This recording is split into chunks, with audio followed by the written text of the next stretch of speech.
Hello साथियों, कैसे हैं आप सभी लोग। उम्मीद है कि सभी लोग अच्छे होंगे, मस्त होंगे और तंदुरुस्त होंगे।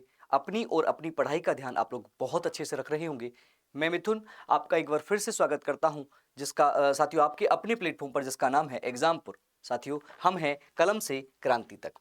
मेरे प्यारे दोस्तों, जैसे कि आप सभी लोग जानते हैं कि हम लोग एक छोटे छोटे सेगमेंट के साथ आप लोगों के बीच में आ रहे हैं, जिसमें हम लोग उत्तर प्रदेश के स्पेशल क्वेश्चंस को करते हैं, या फिर उससे रिलेटेड जितने भी साथियों आपके सवाल पहले आए हुए हैं या भविष्य में आ सकते हैं, उन सभी को साथियों हम लोग इस छोटी सी वीडियो के माध्यम से आपके बीच में लेकर आ रहे हैं, ताकि साथियों आपको कम समय में अपने सब्जेक्ट का रिवीजन बहुत अच्छे से हो सके। ऐसे ही सेगमेंट को लेकर साथियों आपने इससे पहली वाली मेरी कई सारी वीडियो को बहुत अच्छा प्यार दिया है, और आपने साथियों उससे अपनी परीक्षा के लिए बहुत सारा मटेरियल, बहुत सारे साथियों पॉइंट निकाल कर अपने पास रखे होंगे। उम्मीद है कि ये वीडियो भी आपके लिए उतनी ही उपयोगी होगी। आप लोग साथियों मेरे साथ साथ लिखते जाएंगे, स्क्रीनशॉट लेकर रखते जाएंगे, ताकि आपको भविष्य में एक ही प्लेटफॉर्म पर बहुत सारे क्वेश्चंस को सोल्व करने का तरीका पता चल चुके। जैसे कि आप लोग जानते हैं कि आज हम लोग स्टार्ट करने वाले हैं उत्तर प्रदेश के जो महान व्यक्तित्व हैं, या उत्तर प्रदेश के जो भी महान व्यक्ति हैं, उन व्यक्तियों के बारे में एक छोटी सी नॉलेज हम लोग आपके बीच में देख रहे हैं, है ना। तो स्टार्ट करते हैं बिना एकदम स्टार्ट की मतलब बिना समय को गवाए हम लोग पहले व्यक्ति के पास पहुंचते हैं, जिनका नाम प्यारे साथियों क्या है, बख्त खान है। मेरे प्यारे भाइयों, उत्तर प्रदेश में सवाल पूछा जाता है कि बख्त खान कहां से रिलेटेड हैं, किससे रिलेटेड हैं, किस समय से, साथियों बहुत सारे सेगमेंट में पूछे जाते हैं। जल्दी जल्दी हम लोग इंपॉर्टेंट फैक्ट के बीच में आप लोगों को बताते हुए आगे बढ़ेंगे। देखिए, अगर बात करें साथियों बख्त खान का, तो उनका जन्म साथियों रोहिलखंड के बिजनौर में हुआ था। साथियों बिजनौर में जन्मे बख्त खान, साथियों वह ईस्ट इंडिया कंपनी के सेना में सूबेदार भी रहे हैं। साथियों उसके बाद उन्होंने ईस्ट इंडिया कंपनी के विरुद्ध साथियों 1857 की क्रांति में भी साथियों भाग लिया है। आपसे पूछा जाएगा बिजनौर से, आपसे पूछा जाएगा बिजनौर से किसने भाग लिया है, तो बख्त खान ने साथियों भाग लिया है। मेरे प्यारे भाइयों, आगे बात करते हैं, वह इस विद्रोह में भारतीय विद्रोह बलों के कमांडर इन चीफ भी रहे हैं। इतनी इंपॉर्टेंट साथियों पदवी इन्होंने संभाली है। देखिए, बख्त खान ने एंग्लो अफगान युद्ध में भी हिस्सा लिया था। तो सवाल आपसे पूछ सकता है, ऐसा व्यक्ति जिसने एंग्लो अफगान युद्ध में भी हिस्सा लिया हो, बिजनौर में जन्मा हो, और साथियों कमांडर इन चीफ भी रहा हो, तो ऐसे सवाल आपके बनते रहते हैं। साथियों याद रखिएगा, इनकी मृत्यु 1862 में बुनर पख्तूनख्वा साथियों, है ना, पाकिस्तान में हुई थी। इनको सम्राट, है ना, इनको सम्राट शाह जफर ने सेना में के वास्तविक अधिकार और शाह आलम बहादुर का खिताब भी दिया था। इतनी सारी बातें साथियों आप बख्त खान के बारे में अगर लिख के रखेंगे अपने पास, तो आपको साथियों भविष्य में जरूरत नहीं पड़ेगी। और मेरे प्यारे दोस्त, इनको कौन नहीं जानता, इनको कौन नहीं जानता, मंगल पांडे साथियों बड़े इंपॉर्टेंट जो आपको देखने को मिलेंगे, एक सदस्य स्वतंत्रता सेनानी। साथियों मंगल पांडे आप लोग देख ही रहे होंगे, आपको देखकर साथियों नमन करने का मन होता है ऐसे व्यक्ति को। 19 जुलाई 1827 में जन्मे साथियों, 1849 ईस्वी में ईस्ट इंडिया कंपनी में सेना में शामिल हुए। साथियों 1856 में सेना में साथियों 20 कारतूस का इस्तेमाल शुरू, मतलब जो बीफ कारतूस से उसका इस्तेमाल शुरू हुआ। फरवरी 1857 में साथियों कारतूस में साथियों चर्बी लगा होने की बात करने का जो वो रोष फैला था, वो फैल चुका। 29 मार्च 1857 में साथियों मंगल पांडे ने अंग्रेजों के खिलाफ आवाज उठा दी। साथियों और 8 अप्रैल 1957 को मंगल पांडे को बैराकपुर परेड में ग्राउंड में साथियों, बैराकपुर परेड की ग्राउंड में साथियों क्या दे दी गई थी, इनको साथियों फांसी दे दी गई थी। ये क्रम था साथियों आपका मंगल पांडे का। देखते हैं और इनके इंपॉर्टेंट क्या काम है। जैसे उन्होंने 1857 में भारत के प्रथम स्वाधीनता संग्राम में महत्वपूर्ण भूमिका निभाई थी। दूसरा, ईस्ट इंडिया कंपनी की 34वीं, साथियों बहुत बार पूछा गया है, 34वीं बंगाल इन्फेंट्री के सिपाही थे मंगल पांडे। साथियों इनका जन्म भारत के उत्तर प्रदेश के साथियों बलिया, याद रखिएगा, उत्तर प्रदेश के बलिया में साथियों एक गांव है नगवा गांव, है ना, नामक गांव में एक ब्राह्मण परिवार में हुआ था। सवाल पूछता है, देखिए आगे मंगल पांडे 29 मार्च 1857 को 2 ब्रिटिश अधिकारियों को साथियों उन्होंने हमला कर दिया था। और 8 अप्रैल साथियों 8 अप्रैल, है ना, ये दिन साथियों सब लोग याद रखते हैं, 8 अप्रैल 1857 को साथियों इनको फांसी दे दी गई थी। जबकि फांसी की तारीख वास्तव में 18 अप्रैल थी, लेकिन उससे पहले ही इन अंग्रेजों ने साथियों इस प्यारे व्यक्ति को, इस महान व्यक्ति को फांसी पर लटका दिया गया था। साथियों जब उन्हें फांसी दी गई थी तब वह केवल 29 साल के थे। सोचिए आप 29 साल की उम्र में फांसी खा रहे हैं, वो किसके लिए साथियों, भारत को स्वतंत्र कराने के लिए, हमारे अधिकारों के लिए। उनके सम्मान में एक स्मारक साथियों डाक टिकट 1984 में भारत सरकार द्वारा भी चलाया गया था। इतनी सारी साथियों जानकारी आपकी मंगल पांडे के बारे में याद रखेंगे। बात करते हैं मौलवी लियाकत खान के बारे में। मौलवी लियाकत अली के बारे में बात करते हैं तो साथियों आप लोग इनका क्या देख रहे होंगे, एक चित्र देख रहे होंगे। बहुत महान व्यक्ति, वह एक स्वतंत्रता सेनानी थे साथियों, स्वतंत्रता सेनानी थे, हिंदू मुस्लिम से ऊपर उठकर साथियों भारत माता के लिए लड़ने वाले स्वतंत्रता सेनानी, जिनका नाम मौलवी लियाकत अली है। इनका जन्म उत्तर प्रदेश राज्य के कौशाम्बी में साथियों हुआ था 1817 ईस्वी में। इन्होंने दूसरे स्वतंत्रता सेनानी जैसे अंग्रेजों के खिलाफ वर्ष 1857 में साथियों इलाहाबाद से बगावत का बिगुल बजाया था। 1857 की क्रांति, लियाकत अली की बात, इलाहाबाद से साथियों यहां से अंग्रेजों के खिलाफ बिगुल बजाने वाले ये महान व्यक्ति और स्वतंत्रता सेनानी थे। लियाकत अली की बात करते हैं तो लियाकत अली झांसी की रानी को अपनी बेटी, अपनी छोटी बहन मानते थे। लियाकत अली बहन मानते थे झांसी की रानी को साथियों। वह युद्ध के लिए व्यूह रचने में बड़े निपुण थे। व्यूह मतलब एक ऐसा सिस्टम, युद्ध लड़ना है तो कैसे लड़ना होगा, कैसे दुश्मन पे वार करना होगा, कैसे दुश्मन को अब उसकी नाक चनित चबाने होंगे, ये साथियों उसमें निपुण थे। लियाकत अली टोंक में अहमद कह सकते हैं अहमद शहीदी से भी मिले, जो अंग्रेजों के खिलाफ गुरिल्ला युद्ध का इस्तेमाल करते थे साथियों। कहने का मतलब है युद्ध नीति में बड़े निपुण थे और उस युद्ध नीति को आगे बढ़ाने के लिए जो भी जरूरत हुई उन्होंने किया। आगे देखते हैं साथियों, जिनसे लियाकत अली बेहद प्रभावित हुए थे, जो गोरिल्ला युद्ध की बात करते हैं उनसे, है ना, उनके द्वारा लिखी गई कुछ लाइनें हैं साथियों, उनको याद रखिएगा। हम हैं इसके मालिक, हिंदुस्तान हमारा, पाक, देखिए ये है, हम हैं इसके मालिक और हिंदुस्तान हमारा, लियाकत अली कह रहे हैं, और पाक वतन है कौम का जन्नत से भी प्यारा। पाक वतन है कौम का जन्नत से भी प्यारा। इस पाक को पाकिस्तान मत लेना, पाक मतलब होता है शुद्ध, है ना, उसके बारे में। यह हमारी क्या है, यह हमारी मिल्कियत, हिंदुस्तान हमारा। साथियों ये देखिए आज के टाइम पे कैसे लोग सहिष्णुता मतलब कह सकते हैं हिंदू मुस्लिम को अलग अलग करने के लिए, बांटने के लिए लगे पड़े हैं। लेकिन देखिए ये स्वतंत्रता सेनानी लड़ते लड़ते साथियों युद्ध भूमि में मरे, और साथियों हिंदुस्तान को क्या कह रहे हैं, पाक वतन है कौम का जन्नत है से भी प्यारा। उत्तर प्रदेश के मतलब पूरे भारत के बारे में ये बात कर रहे हैं, है ना। चलिए आगे देखते हैं। लियाकत अली जिनको छोटी बहन मानते थे उनके बारे में बात करते हैं। रानी लक्ष्मीबाई, हर एक लड़की साथियों, हर एक लड़की, हर एक मेरी बहन और माता रानी लक्ष्मीबाई के जैसा बनना चाहती है और बनेगी भी, अगर वो थोड़ा सा दम और अपने परिवार वालों का साथ उसको मिल जाए तो। चलिए देखते हैं। ये मराठा शासित झांसी राज्य की रानी थी। मराठाओं के ऊपर जिसका राज था वो था झांसी की रानी थी। 1857 में प्रथम भारतीय स्वतंत्रता संग्राम की वीरांगना भी कहलाती हैं। और साथियों जनरल हीरोज तो कहता है कि पूरे भारत की सेना में एक अकेली मर्दानी थी जिसका नाम झांसी वाली रानी थी। हीरोज ने साथियों उसके साथ लड़ते हुए कहा था, है ना, कि ये जो महिला है ये कोई नॉर्मल महिला नहीं है। हीरोज ने तक मतलब ब्रिटेन के लोगों ने भी इनकी बढ़ाई की थी। उन्होंने अंग्रेजों की राज्य की हड़प नीति के खिलाफ साथियों आवाज उठाई थी, क्योंकि दत्तक पुत्र का जो केस था, दत्तक पुत्र यानी कि जो आप गोद लोगे पुत्र, उसको आपकी जो संपत्ति है उसका अधिकार नहीं दिया जाता था।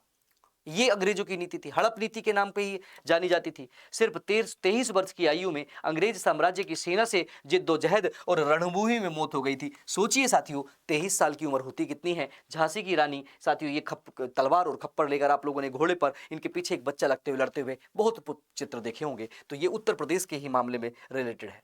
आइए देखते हैं राव कदम सिंह, इनके बारे में भी जानते हैं। देखिए परीक्षितगढ़ रियासत के नरेश राज कदम सिंह गुज्जर का साथियों बहसुमा मवाना हस्तिनापुर, साथियों मवाना हस्तिनापुर उत्तर प्रदेश साथियों, है ना, समेत मेरठ के अधिकतर हिस्सों पर इनका प्रभाव था। यानी कि ये मेरठ के आसपास के क्षेत्र, हस्तिनापुर के आसपास के क्षेत्र के थे। 1857 की क्रांति में साथियों मेरठ की अहम भूमिका रही, जिसने राव कदम सिंह गुज्जर को मेरठ का राजा घोषित कर दिया था। और कह रहे हैं क्या, उनके नेतृत्व में अंग्रेजी हुकूमत की क्या हो गई थी साथियों, नींव हिला दी थी। इनके नेतृत्व में ऐसे राव कदम सिंह गुज्जर को साथियों प्रणाम है ना, ऐसे स्वतंत्रता सेनानियों को प्रणाम है। ये वे गुज्जर समूह के नेता थे जिन्होंने 1857 की क्रांति में साथियों क्या किया था, ब्रिटिश ईस्ट इंडिया कंपनी के खिलाफ क्या क्या आवाज उठाई। और इन्हें लोकप्रिय रूप से मेरठ जिले के परीक्षितगढ़ साथियों और मवाना के राजा के रूप में माना जाता है। तो ऐसे साथियों राव गुज्जर का भी आप लोग याद रखेंगे। अगला देखते हैं झलकारी बाई, साथियों झलकारी बाई के बारे में भी जानते हैं। तो देख रहे होंगे झलकारी बाई वे झांसी की रानी लक्ष्मीबाई की महिला सेना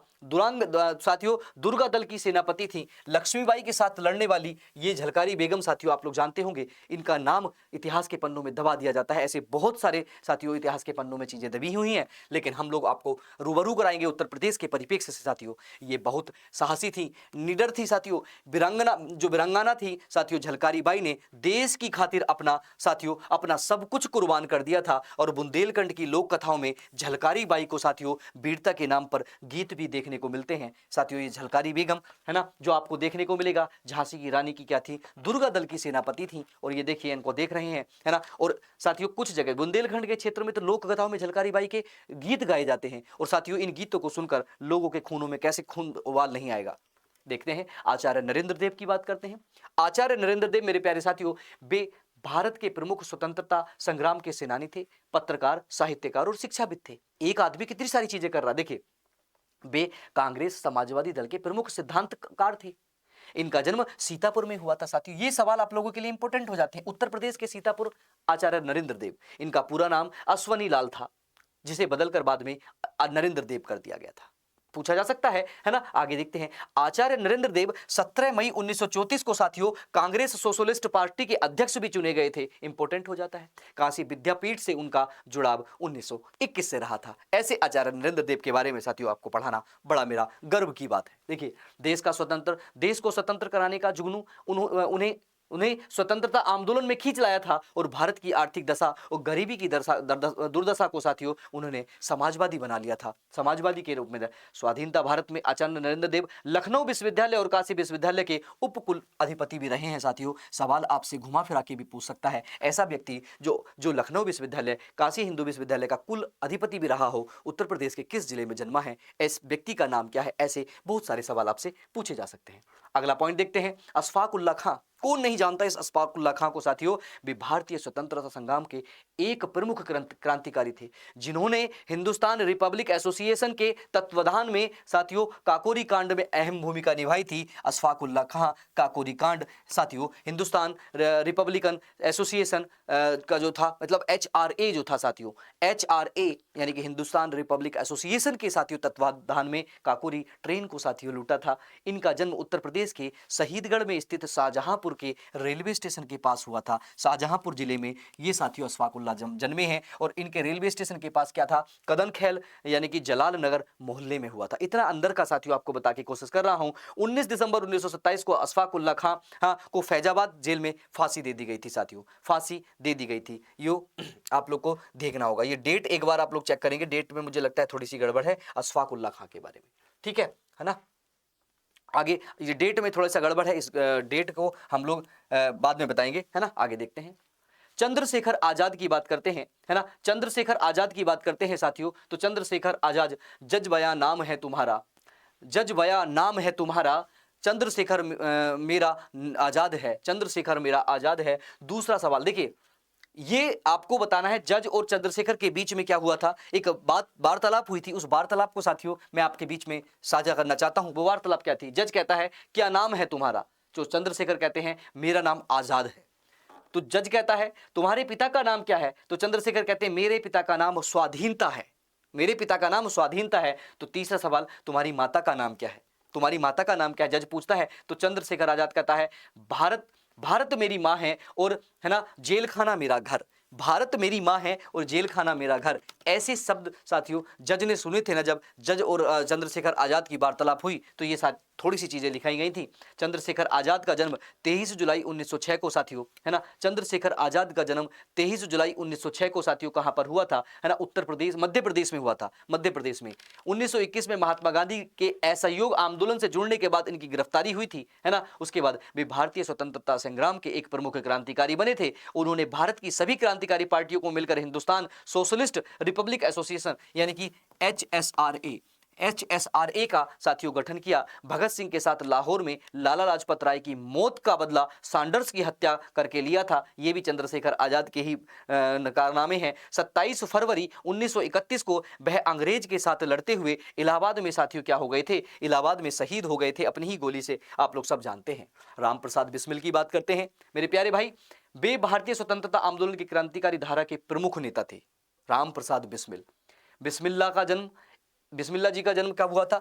11 जून 1887 और 1897 को भारत के शाहजहांपुर जिले में हुआ था, है ना। गांव के एक मुरलीधर और मूलमती के घर में हुआ था। मतलब दोनों माता पिता का नाम मुरलीधर और मूलमती, आप लोग याद रखेंगे इनके, मुरलीधर और मूलमती, है ना, इनके घर में हुआ था।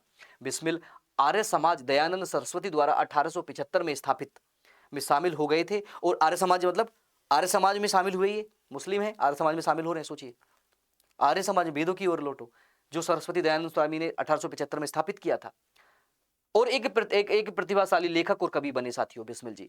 उन्होंने बिस्मिल जैसे उपनाम का इस्तेमाल किया जिसका अर्थ है घायल या बेचैन। साथियों, आज तक आपको इसका मतलब नहीं पता होगा। राम प्रसाद बिस्मिल मुस्लिम नहीं है, हिंदू हैं, लेकिन बिस्मिल बिस्मिल सोच के, है ना, मेरे से निकला अभी कि मुस्लिम थे, मुस्लिम नहीं थे, मुस्लिम बिल्कुल नहीं थे। लेकिन राम प्रसाद बिस्मिल, बिस्मिल का क्यों इस्तेमाल किया ये आप लोगों ने आज तक नहीं सुना होगा। मैं बता रहा हूं, घायल या बेचैन, राम प्रसाद, यानी कि राम प्रसाद घायल हैं या बेचैन हैं, इन्होंने अपने नाम के आगे ये किया। 19 दिसंबर 1927 की बात करते हैं। गोरखपुर जेल में साथियों पूछा जाता है, राम प्रसाद बिस्मिल को किस जेल में फांसी दी गई? गोरखपुर जेल में इनको फांसी दे दी गई। और क्या साथियों, वे मैनपुरी षड्यंत्र, काकोरी षड्यंत्र जैसी घटनाओं में सूत्रधार थे, मतलब फंसे हुए थे। वे हिंदुस्तान रिपब्लिक एसोसिएशन के सदस्य भी थे, वे कवि भी थे, शायर भी थे, अनुवादक भी थे, बहुभाषी भी थे, इतिहासकार भी थे और साहित्यकार भी थे। और बिस्मिल उनका उर्दू, है ना, क्या था, तल्लुक्स उपमान था, मतलब उपनाम था, जिसका जिसका हिंदी में अर्थ होता है आत्मिक रूप से आहत, यानी कि बेचैन। आत्मिक रूप से आहत यानी कि बेचैन। राम प्रसाद बिस्मिल की बात करके, चित्तू पांडे को कोई नहीं जानता साथियों, भारत छोड़ो आंदोलन का हीरो चित्तू पांडे। भारत छोड़ो आंदोलन के दौरान उनके नेतृत्व के कारण जवाहरलाल नेहरू, सुभाष चंद्र बोस ने उन्हें बलिया का शेर कहा था। बलिया का शेर साथियों बहुत इंपॉर्टेंट है, चित्तू पांडे को कहा जाता है। चित्तू पांडे ने बलिया में देश की पहली आजाद और समानांतर सरकार की स्थापना साथियों चित्तू पांडे ने की थी। सवाल पूछा जाएगा कि चित्तू पांडे ने बलिया में देश की पहली आजाद समांतर जो सरकार थी उसका स्थापना की थी। आगे, खुद को बलिया का मुख्य प्रशासक घोषित किया था। और साथियों इसे देखकर सतारा और मेदिनीपुर ने भी अपने आप को आजाद कर लिया था। उसी समय साथियों चित्तू पांडे को जवाहरलाल नेहरू और सुभाष चंद्र बोस ने शेरे बलिया की उपाधि दी थी। इनका जन्म साथियों उत्तर प्रदेश के बलिया जिले में, बलिया जिले के एक गांव है साथियों, है ना, रट्टाचक में हुआ था, ये याद रखिएगा। आगे चलते हैं, गणेश शंकर विद्यार्थी के बारे में बात करते हैं। ये वे हिंदी के पत्रकार और भारतीय स्वतंत्रता संग्राम के साथियों सिपाही और सुधारवादी थे। उनका जन्म प्रयागराज में हुआ था। मेरे प्यारे साथियों, ऐसे सवाल बड़ी बार पूछे जाते हैं। उनका जन्म प्रयागराज में, कहाँ साथियों, उत्तर प्रदेश के साथियों प्रयाग में इनका जन्म होता है। और क्या होता है, कानपुर में उन्होंने हिंदी की साप्ताहिक अखबार साथियों प्रताप की नींव रखी। कानपुर से साथियों हिंदी साप्ताहिक अखबार प्रताप की नींव इन्होंने रखी। 9 नवंबर 1913 को 3 साथी शिव नारायण जी मिश्र और, है ना, नारायण प्रसाद अरोड़ा और यशोबनंदन के साथ साथियों मिलकर उन्होंने प्रताप अखबार को शुरुआत की। तो ये साथियों आपका गणेश शंकर विद्यार्थी हैं, शिक्षा के मामले में बड़े इंपॉर्टेंट। बात करते हैं, ये साथियों विचार यात्रा इन्होंने सीखी। हम ना हिंदू हैं और न मुसलमान हैं, मातृभूमि का कल्याण ही हमारा धर्म है और उसके बाधकों का सामना करना ही हमारा कर्म है। गणेश विद्यार्थी जी का ये ऐसा डायलॉग है साथियों, ना हिंदू हैं ना मुसलमान हैं, लेकिन साथियों मातृभूमि का कल्याण करना हमारा धर्म है और उसमें जो भी बाधा आएगा, जो भी बाधा आएगी, उस बाधा को निपटाना हमारा काम है, ये इन्होंने कहा था। ब्रिटिश हुकूमत के विरुद्ध साथियों लिखे लेखों के कारण साथियों गणेश विद्यार्थियों को 5 बार जेल जाना पड़ा साथियों, क्योंकि इनके खिलाफ लिखते थे, है ना, अंग्रेजों के खिलाफ लिख देते थे। एक मामले में पंडित जवाहरलाल नेहरू, मोतीलाल नेहरू और श्री कृष्ण मेहता ने उनकी गवाही दी थी। तो ये सवाल भी पूछा जाता है कि भैया जब गणेश विद्यार्थी, है ना, जब गणेश विद्यार्थी जेल चले गए थे तो उनके लिए किसने वकालत की थी? तो आप लोगों को याद करना होगा, जवाहरलाल नेहरू, मोतीलाल नेहरू और साथियों कृष्ण मेहता जी ने इनकी वकालत और गवाही भी दी थी। ये बारे में आपको देखिए, वह बटुकेश्वर दत्त और भगत सिंह से प्रभावित होकर गांधीवादी क्रांति का मतलब गांधीवादी से क्रांतिकारी बने थे, यानी कि नरमवादी से गरम दल के नेता में आ गए थे बटुकेश्वर दत्त और इनसे।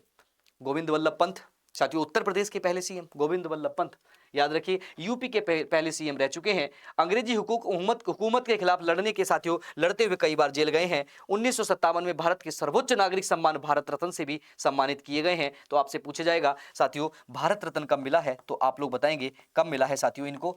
स्वतंत्र सेनानी गोविंद वल्लभ पंत का जन्म साथियों 10 सितंबर 1887 ईस्वी में हुआ था। और साथियों ये केंद्रीय सेवा मंत्री भी रहे, गृह मंत्री भी रहे हैं। ये सारी चीजें मैंने आपको बताई हैं।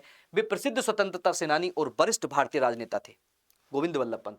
उत्तर प्रदेश में के प्रथम राज्य मतलब उत्तर प्रदेश राज्य के प्रथम मुख्यमंत्री भी रहे हैं और भारत के चौथे गृह मंत्री। बहुत इंपॉर्टेंट सवाल है, अगर टफ पूछता है तो यहीं से पूछ लेता है। इनका जन्म अल्मोड़ा जिले के खूंट यानी कि घमस नामक एक ब्राह्मण परिवार में हुआ था। पहले अल्मोड़ा साथियों उत्तर प्रदेश में ही पड़ता था, अब वो अल्मोड़ा उत्तराखंड में जा चुका है।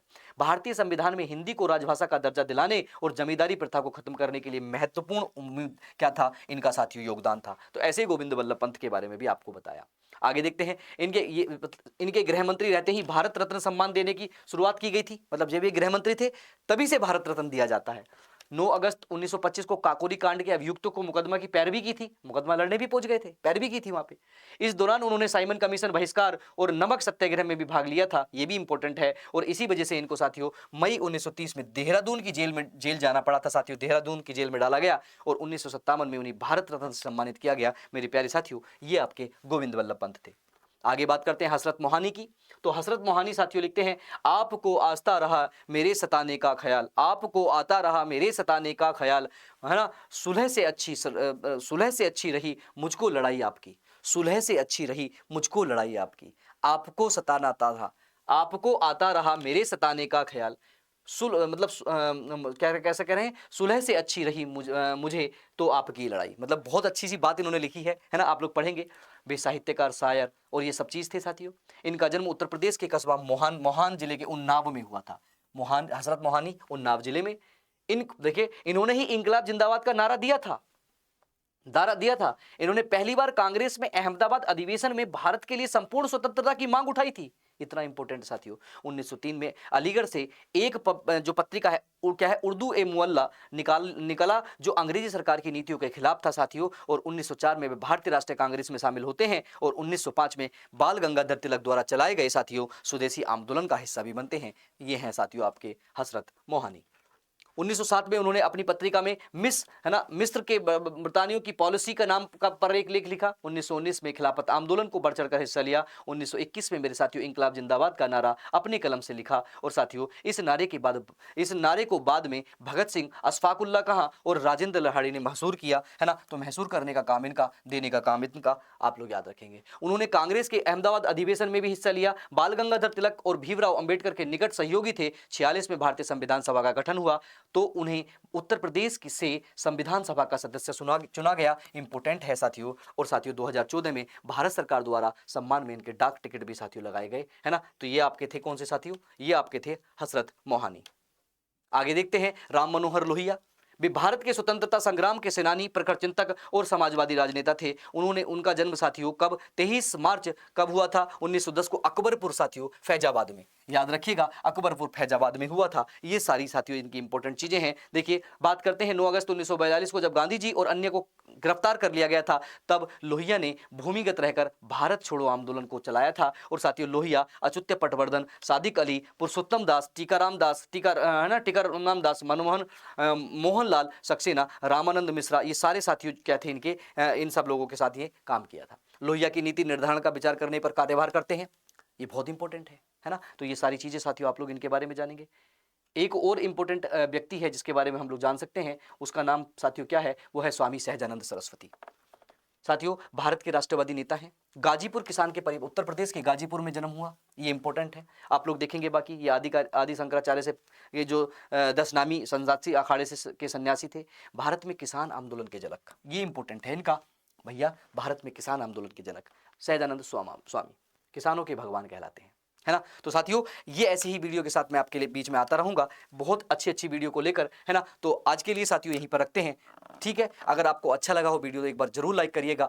और साथियों एक बात और बता दूं, इससे 10-10 मिनट की जो वीडियो है, इसमें मैंने आपको जो उत्तर प्रदेश की बांध की बात करी, पढ़ाया है। तो कुछ बच्चे उस पर कॉन्ट्रीब्यूट से है, और एक साथियों उसमें अहरोरा बांध था, जिसमें बच्चे कुछ लोग ऐसे हैं जो मतलब कमेंट कर रहे हैं, उनका कमेंट भी ठीक है, क्योंकि जो मैंने धनरोला बांध या धनरोल बांध पढ़ाया है साथियों, उनमें से एक धनरोल बांध जो है ना, धनरोला बांध जो है सोनभद्र के कहाँ पर, रॉबर्टगंज में ही पड़ता है, जो एक पेयजल परियोजना है। तो आप लोग जब भी इस वीडियो को देख रहे हैं, अगर बांध की वीडियो आपने पहले देखी है या बाद में देखेंगे, तो उसको थोड़ा सा करेक्ट करके आप लोग आगे बढ़ेंगे, क्योंकि कई बार ऐसा होता है, ऐसा नहीं है कि वो गलत पढ़ाया है, वो ग्रेविटी बांध के बारे में मैंने बताया है, तो वो भी सही है। और धनरोला बांध जो साथियों आपका रॉबर्टगंज में है, वो भी सही है। उम्मीद है कि आपको ये सारी की सारी छोटी वीडियो पसंद आ रही होंगी। आज के लिए साथियों इतना ही काफी, मिलते रहेंगे ऐसे ही सफर में साथियों एक रोचक और इंपॉर्टेंट टॉपिक के बारे में। थैंक यू साथियों, धन्यवाद। जय हिंद, जय भारत, सभी को बहुत सारा प्यार साथियों, बहुत